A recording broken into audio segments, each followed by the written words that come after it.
Randy Orton still didn't take as many bumps as he probably should have in a no-holds-barred match, but for Randy Orton, Christian it was took great. enough for both of them. Oh, yeah. There was a point where there was like 8 things in the ring. It's like, oh, Christian goes through that table, through another table. Yeah. You know. Some of the bigger spots, they had Orton DDT. scoop slammed him through a table that was propped up against the Sideways. side thing. He had a DDT through the ropes. DDT through the ropes onto a chair or the steel steps. It was a trash can. The trash can, yeah. Those trash cans must have made us some very durable whatever. Yeah, that was nuts. Because they don't break, but they bend like that. Like he went and he tapped it twice and it bent. Breaking news: Randy Orton RKO through the announce table. It broke. High fives. All right, when's the last time Randy Orton actually had an RKO go through some tables? Never. Never. It hasn't happened. It went through it, and of course, karma got the best of him. First time it works. He got torn up. Elbow, bleeding everywhere. His mouth was already all bloodied up. And then, I'm not sure where it happened. DDT through the ropes is where he got the thumb. DDT through the ropes onto the trash can. He gets up, his thumb covered in blood. That was nasty. Gets that creepy smile on his face, just wipes the blood across his face. Gets that crazy smile on. Oh my gosh. Hold on. Let me go back to the first of this match. Excuse me. Sorry. Edge came back. Edge. The match was so good, it overshadowed Edge coming back, if you can believe it.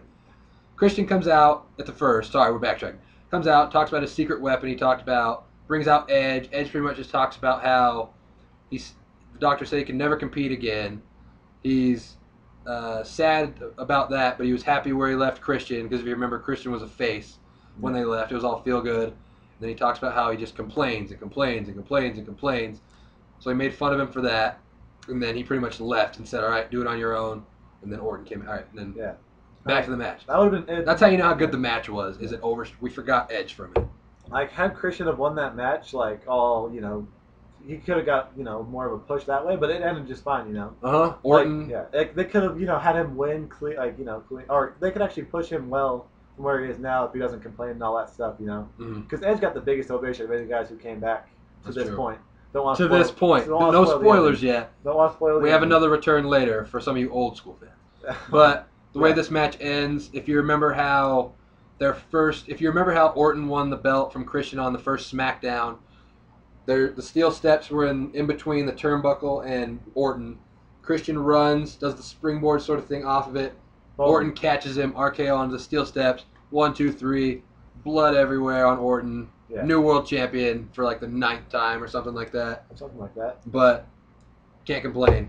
I like Randy Orton. It was a solid match. Really good match. All right, and then the next match, the main event of the night. They said co-main event. This is the main event. Yeah, this was the main event. When it comes to storylines, so much craziness happened in this. I don't know what happened. Still. So it starts off. Triple H comes out wearing the whole ref shirt and all that. It's time to play the game. I think he was mad he didn't get a bigger pop than he did. Yeah, he got about the same pop as Wade Barrett got. Yeah, CM Punk chants were going on during Triple H's entrance. CM Punk got the biggest pop of anyone not named Edge. Yeah. The Edge one was unpredictable. So CM Punk comes out, not as big of a pop as Chicago. That's his hometown, so what do you expect? But big pop for Los Angeles. They were definitely pro Punk over Cena. Yeah. He gets under the ring, does his normal stuff. Cena comes out, mixed probably. A lot of boos. A lot more boos than you'd expect for a guy who's like the face of their, you know, thing. You can hear the little girls screaming, but you can still hear the guys overshadow with the boos. A lot of guys are insecure because he's so big. It's just like, I got to boo this guy. Or else this girl's going to be like, wow, why aren't you that big? You know? Yeah. That's what he does. It's John Cena. He's the best wrestler in the history of the world. That's what they make you believe. That's sarcasm. But the actual wrestling in this match was as good as John Cena ever wrestled. He was doing, you know, he had power bombs, moves on moves on moves. Yeah. I was confused. He was talking about the 5 moves to death. I think he was listening to that. He used 8 moves in the first 5 minutes. He was doing every move you've ever heard of. He had a gut wrench move. Gut wrench power bomb. Yeah, he was doing all sorts of stuff. I was surprised. Gut wrench power. And you could tell it was going to be a long match because it started off kind of slow, but that's what you expect because and then you can't go all out the whole time. I think there was 2 GTSs, 5 intercount devices, 5 STFs, 1 attitude adjustment. Cena attitude adjustment, Punk first, but it was way too early in the match. That's where false finishes don't really work because you knew it was like 8:30 and they're not gonna. So he kicks out of that. Cena kicks out of a GTS. They do all the through the rope stuff, Yeah. knees, bulldogs. Cena does his leg drop off the top. Pretty much all the moves. He has them in the STF a few times. All the moves you normally see. And then CM Punk hits the GTS. Didn't hit it clean. Hit him about like on his shoulder. Cena's foot up on the rope. Triple H doesn't see it. 1, 2, 3. 3 count. Punk wins. Yeah. Crowd's kind of like the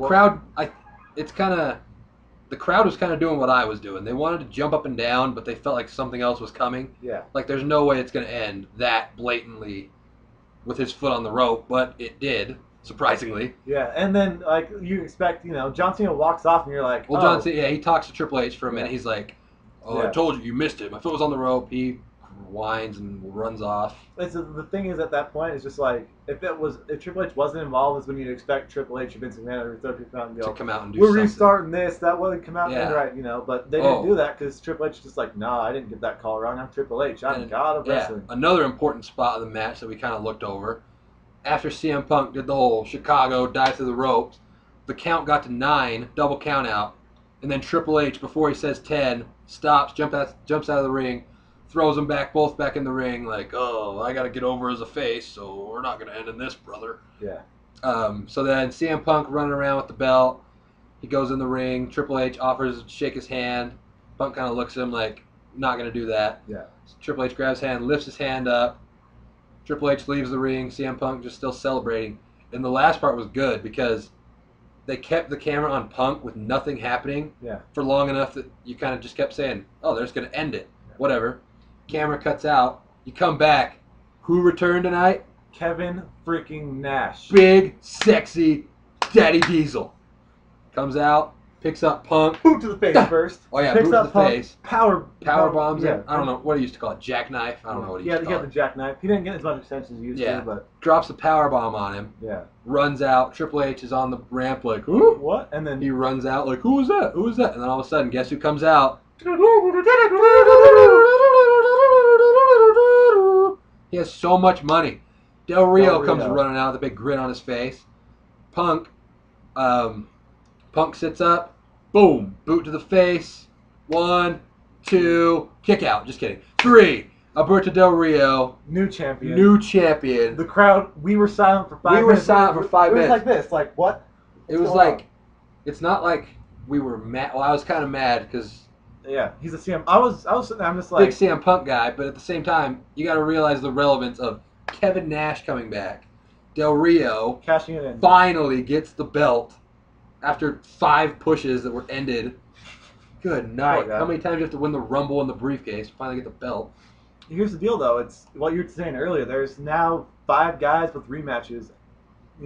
Tomorrow night on Raw, Del Rio versus Rey Mysterio for the WWE title. So let's say, for example, Rey Mysterio wins. Del Rio has a rematch on Mysterio. Punk has a rematch on Del Rio. Cena has a rematch on Punk. I smell a fatal 4-way at Night of Champions. But to quote Off the Rope Show, God will probably be in that match. Triple H. For a championship scramble or something stupid like that. And he'll end up pedigreeing everybody and winning it or something. Oh, he'll pedigree everyone in the first 15 seconds. Yeah. But yeah, so that's the SmackDown 2011 review. One take. We had Edge came back. Yeah, this is one take, ladies and gentlemen. Yep. You take it or leave it. Yep. Edge comes back for a minute. We had Kevin Nash return. Del Rio is the champion, first-time champion. Yeah, and that's it. Basically, if you want to know what happened, just play this again. Yeah. That's the recap. Yeah, we'll tell you again if you start it over. That's how we do it. This was SummerSlam 2011. I am Jetpack. I'm CD. I don't know why I'm CD, but I'm going to go with it. There's not even those letters in his name. Not at all. Doesn't matter. It's all good. We'll see you tomorrow on Monday Night Raw. What?